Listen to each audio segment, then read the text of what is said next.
Assalamualaikum warahmatullahi wabarakatuh. Selamat pagi anak-anak. Pada pagi hari ini kita akan belajar tematik 2H ya. Subtema 1, aturan keselamatan di rumah. Pembelajaran 1 dan 2. Oke, teman-teman. Kita mulai pembelajaran kita pada pagi hari ini. Tujuan pembelajaran kita pada pagi hari ini adalah siswa mampu menuliskan aturan menggunakan alat-alat berdasarkan teks bacaan. Siswa mampu membuat kalimat menggunakan kata ganti tuan dengan huruf kapital yang tepat. Selanjutnya, siswa mampu menyanyikan lagu pelangi dengan diiringi musik. Yang terakhir, siswa mampu menuliskan waktu sesuai gambar jam.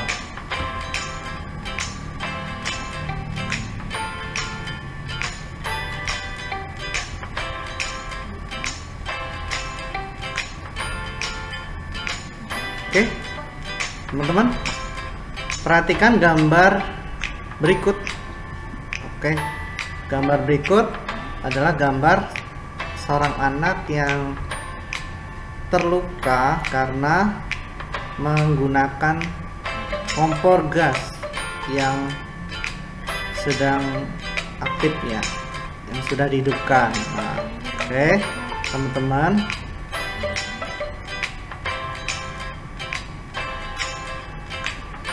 dari gambar tersebut apa yang terjadi pada anak tersebut?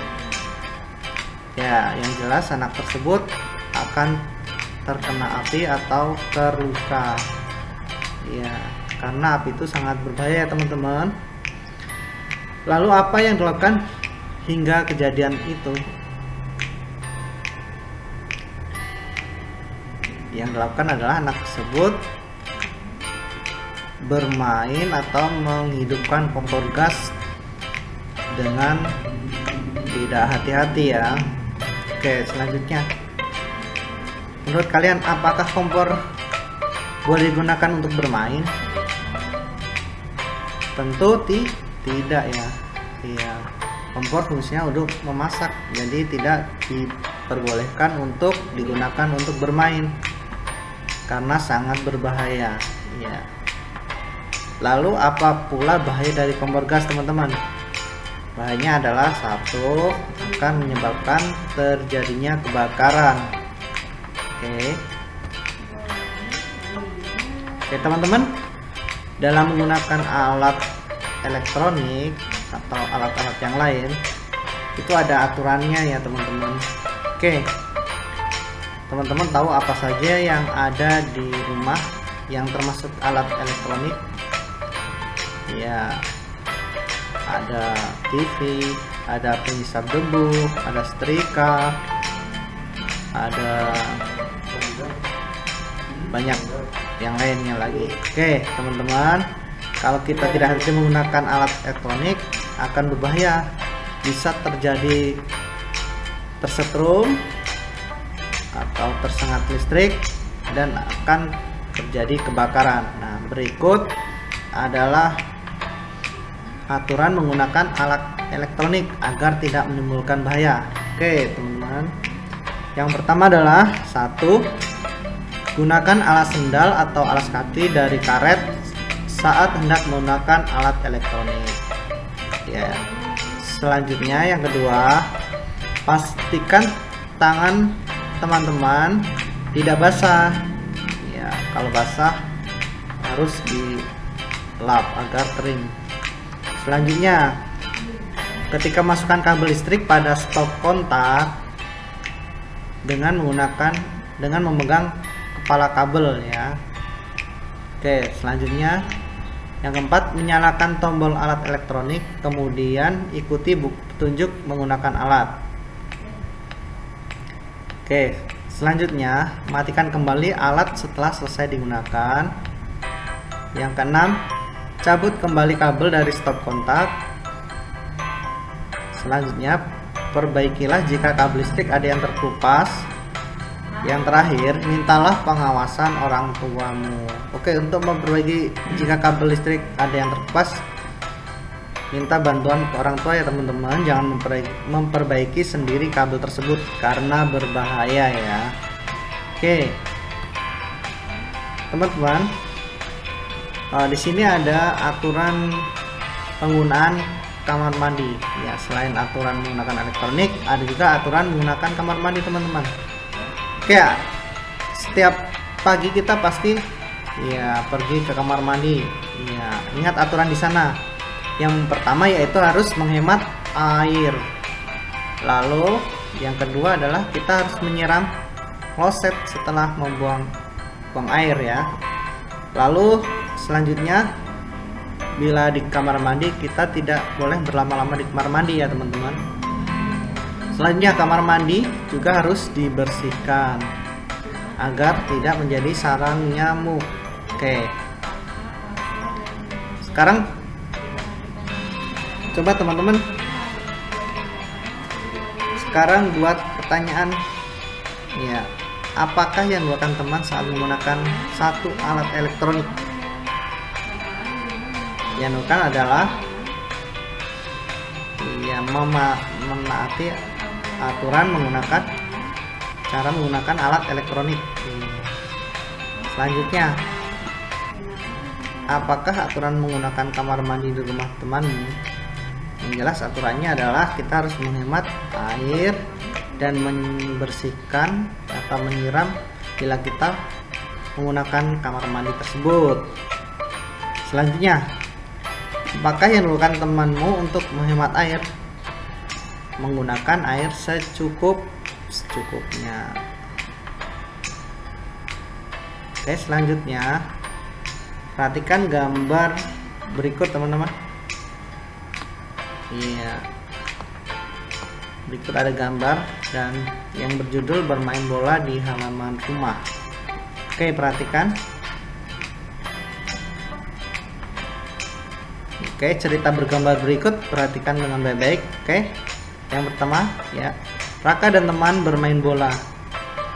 Mereka bermain di halaman rumah Raka.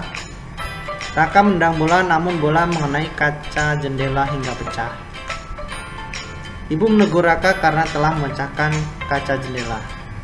Seharusnya Raka tidak bermain bola di halaman rumah, kata ibu. Raka minta maaf pada ibu. Ibu memaafkan Raka. Ibu mengingatkan bahwa bermain bola di halaman rumah dapat membahayakan. Ya. Ayah membersihkan pecahan kaca. Ayah melakukannya dengan hati-hati. Pecahan kaca segera disingkirkan agar tidak melukai siapapun.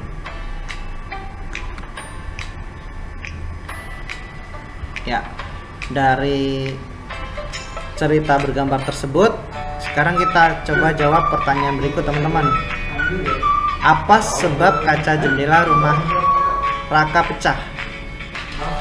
Jawabannya adalah karena Raka bermain bola ya di samping rumah ya, di dekat rumah.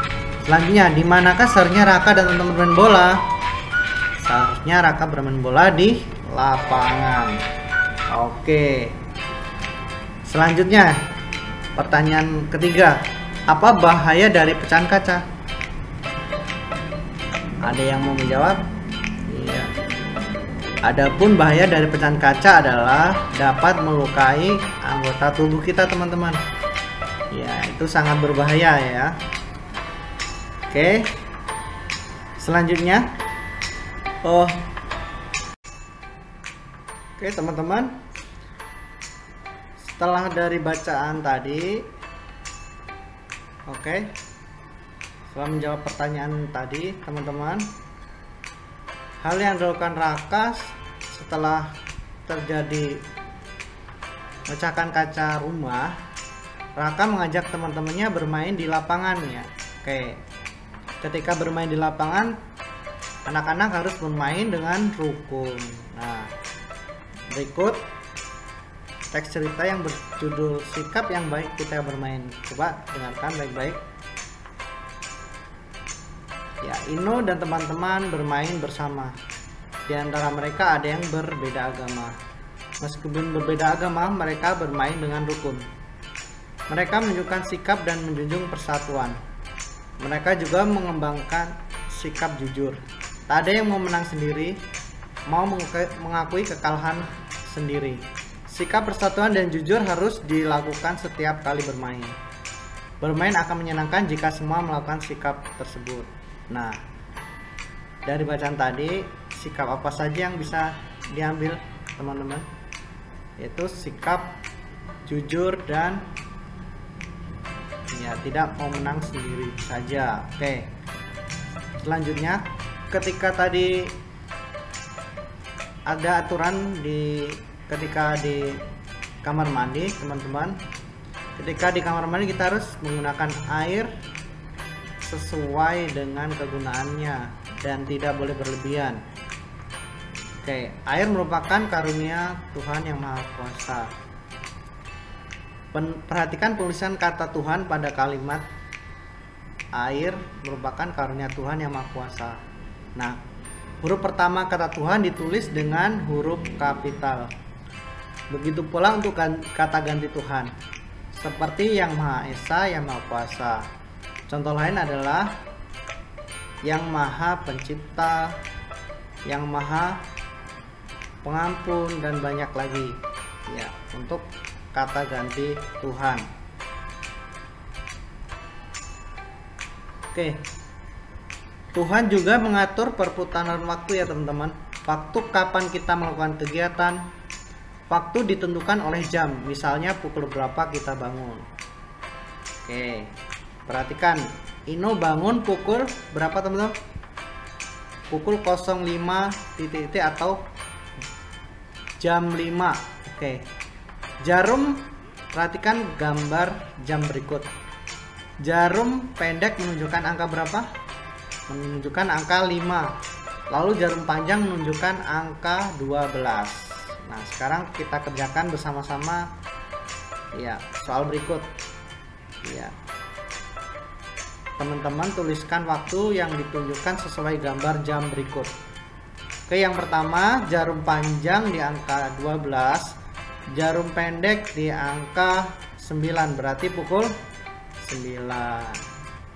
Ya, gambar berikutnya. Bila jarum panjang di angka 12, jarum pendek di angka 3, berarti pukul berapa teman-teman?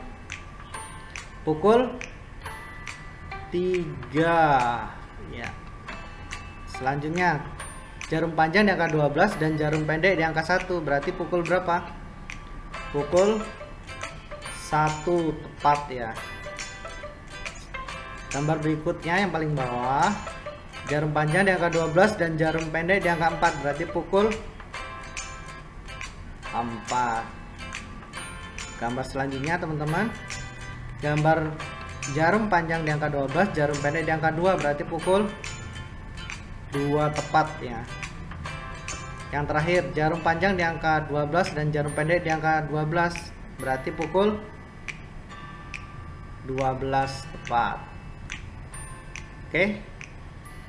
Teman-teman, berikut adalah lirik lagu Pelangi-Pelangi. Oke, teman-teman. Teman-teman, kita bernyanyi bersama. Judulnya Pelangi-Pelangi, ciptaan A.T.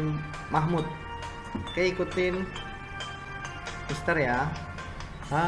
Pelangi, alangkah indahmu, merah kuning hijau di langit yang biru. Pelukismu aku, siapa gerangan. Pelangi-pelangi, ciptaan Tuhan.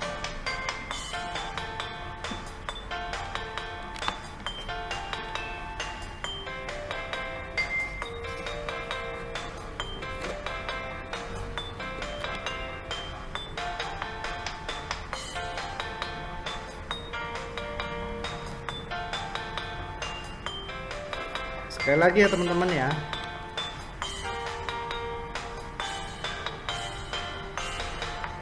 Pelangi-pelangi, Alangkah indahmu, merah kuning hijau, di langit yang biru, pelukismu agung, siapa gerangan, pelangi-pelangi ciptaan Tuhan. Oke, cukup. Berikut adalah lagu Pelangi yang diiringi dengan musik, teman-teman. Ya. Lagu di atas dinyanyikan dengan tekanan nada kuat dan lemah ya. Perhatikan tanda berikut. Nah, oke, tanda berikut gambar seperti yang paling atas ini berarti nada dinyanyikan makin lama makin kuat. Lalu tanda berikutnya yang seperti ini adalah berarti nada dinyanyikan makin lama makin lemah. Ya. Lagu Pelangi tadi memiliki birama 2/4. Ketukan pertama nada dinyanyikan lemah, pada ketukan kedua nada dinyanyikan kuat. Oke, demikianlah pembelajaran pada hari ini. Untuk tugas, teman-teman kerjakan halaman 7 bagian A. Lalu yang kedua, teman-teman buatlah video dengan lagu Pelangi dan diiringi musik. Ya, nanti untuk nadanya, iringan musik, nanti teman-teman bisa nantikan di-share di grup ya masing-masing kelas. Oke, tugas dikirim di Google Classroom ya, atau di Google Drive kelas masing-masing. Oke, terima kasih. Tertutup. Wassalamualaikum warahmatullahi wabarakatuh.